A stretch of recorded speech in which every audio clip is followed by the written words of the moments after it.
you know.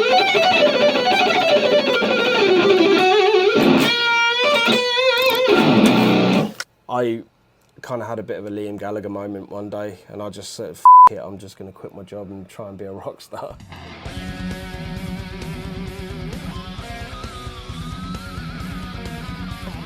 For you, okay? You bring up the 12-year-old you. Okay, there's about a couple million 12-year-olds at home right now that are saying, man, I wish I could shred enough to impress my friends in school. What would you show them to say, okay, this will get you by, kid. This will work enough, and I can teach you this very quickly, and they'll get the impression that they can shred? I don't know. I mean, if you did something like,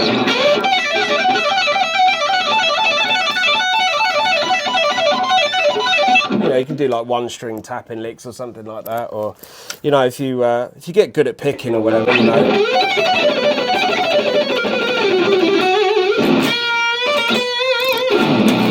Sometimes bendings, you know, if you can bend properly.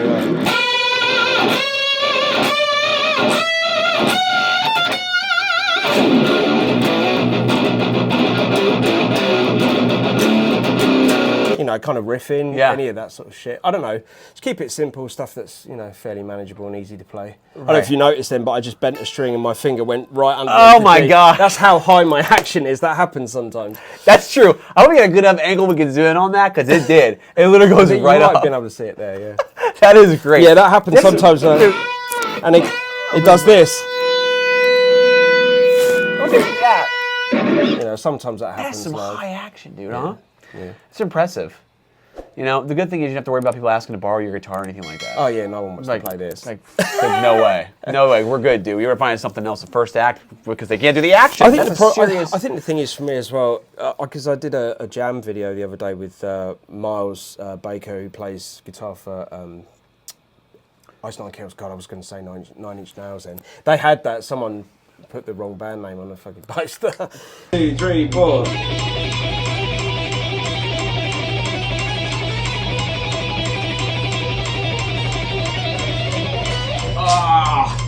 I mean, it's probably as close to as good as I'm going to get right now. But yeah, no, it was because he's a very sort of different player to me, and we were looking at all the different things that he does that I do, and we're very different in terms of like how we play. Because I have this like upstroke motion, you know. So I any 2-string stuff that I do is all upstroke. So I can't do the whole, because you have to almost take the pick out and swing it into the string, whereas I'm kind of more. I pull in upwards like this, so I'm pulling in instead of swinging in like that. So it makes a lot of those things easier for me to play, but the action being high also allows me to kind of have more comfort in being able to rest stroke pull my pick through the string. Right. So having a low action as well just doesn't really help me, like in terms of being able to do that. And you know, like I've said before in many interviews, like my playing has been a gradual progression of just workarounds, of like being able, or trying to do stuff that other people do, but having to do it in a very different way, just in order to get the same effect, because for some reason or another, my DNA makeup in my hands just doesn't want to do it the same as everybody else. So I've had to develop a lot of, so basically I have this thing where if I'm playing an even note grouping of notes, so like 6 notes,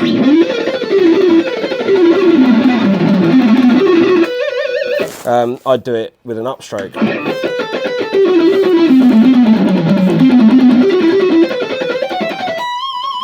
But then if I have like an odd note grouping, then I start with a downstroke. So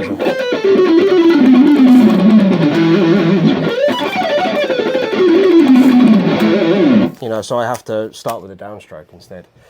Wow. So that's like my general system for playing guitar. Is if it's even notes, I'll start with an upstroke. If it's odd notes, I'll start with a down. Wow. And yeah, that's it. Now, this wasn't always your job being a Shredmaster Supreme. While you were a Shredmaster Supreme, before you made the level you're at now, right? Did I hear right? Were you an insurance salesman on the phone? Yeah, yeah, selling car insurance. Well, before that, I think I worked in Starbucks. Then I you were at Starbucks? Yeah, and then I was chopping lettuces for a summer in a factory somewhere, and did a bunch of other stuff. I think hauling sacks of like monkey peanuts. Really? Yeah, I don't know, just doing like really I mean, I didn't really concentrate at school, so I didn't really have...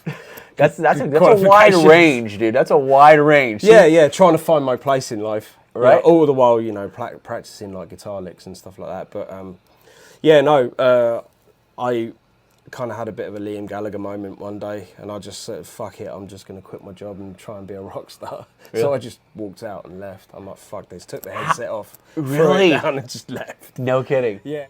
How do you pay tribute to one of the greatest guitarists from one of the greatest rock bands of all time? In collaboration with the mighty Sam Hill Customs, Masters of Shred proudly brings to you the limited edition Super Halen 1x12 stack. Each cabinet is scientifically crafted with the highest grade materials to give you that monstrous tone that will light up the sky. Hand signed and dated by Sam Hill himself, these limited edition amps are limited to just 50 pieces. Draped in the pages of a vintage 1990 Van Halen comic book, the Super Halen is a showpiece that can rock like no other. Each cabinet comes fully loaded with a 12-inch USA-made Green Beret speaker, a total upgrade from the Celestion G12M greenbacks that we've become so accustomed to. Each cabinet is closed-backed just like Eddie's, but we also offer open if you desire. With no two finishes being the same, you can be assured that your Super Halen amp is one of a kind. Visit www.mastersofshred.com now to reserve yours today before you can't get this stuff no more.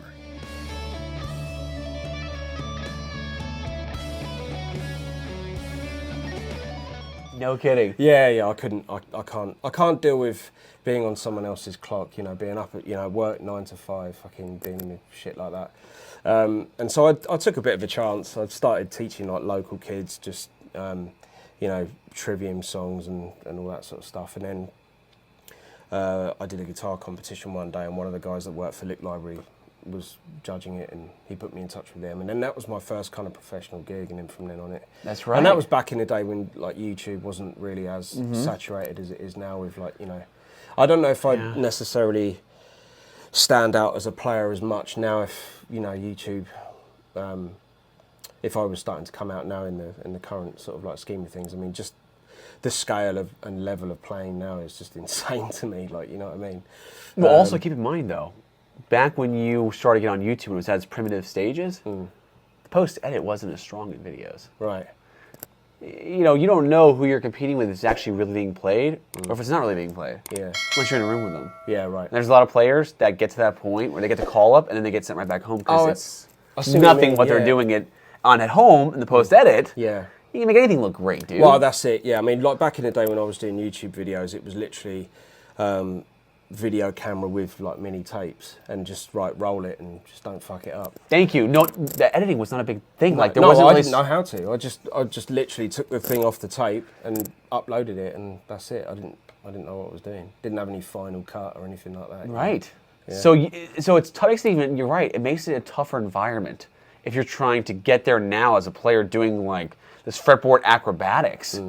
It's to a level where it's like, you know, it's hard to decipher what you're really watching anymore. You know? Well, I mean, you know, you can quite easily pre-record edited audio now and just make the fingers look like it's doing it, and then upload it and go, oh, there you go. Right, and it is a much more saturated market. I mean, you go on YouTube now, we're getting into it finally. I put all my effort into Instagram, as you know. You saw Instagram when I started it way back, but now I'm going into the YouTube thing. We're doing much better than we were doing. I mean, we were at 7,700 subscribers for like what seemed like forever, right? Yeah. In the past year and a half, we're now about to touch 35,000. Wow. So it's gone just now. And again, thank you everybody for subscribing. If you haven't already, subscribe to the channel now. So we're putting a lot more effort into it. But dude, every morning I wake up, I go to YouTube now for like news, for events, for things I like, and I just look at the content being spit out. I mean, it's now people dedicate their lives to it. their lives. We don't understand the channels that are massive. You got to be doing this every day. Yeah, you have to. Yeah. They're putting out like a video every day of the week. I said, just understand, most of the time, you catch them out in the wild.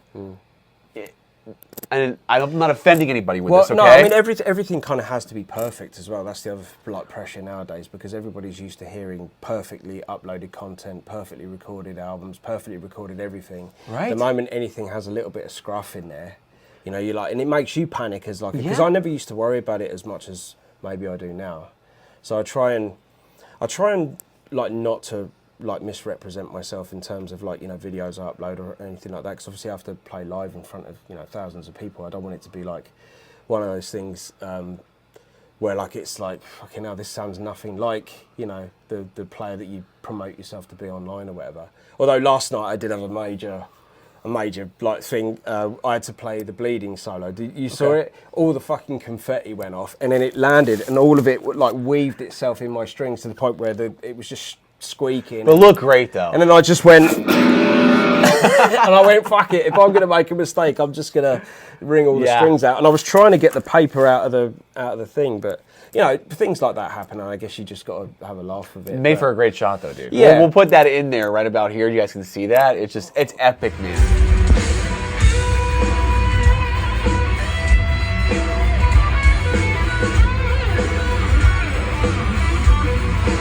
And just the recovery was great. It's pro level, man. Well, that's the thing. I mean, like on this tour, we've literally had to play in all weathers. I mean, it was caning it down with rain for one of the Metallica shows. So almost to the point where we didn't go on because it was like thunder and lightning.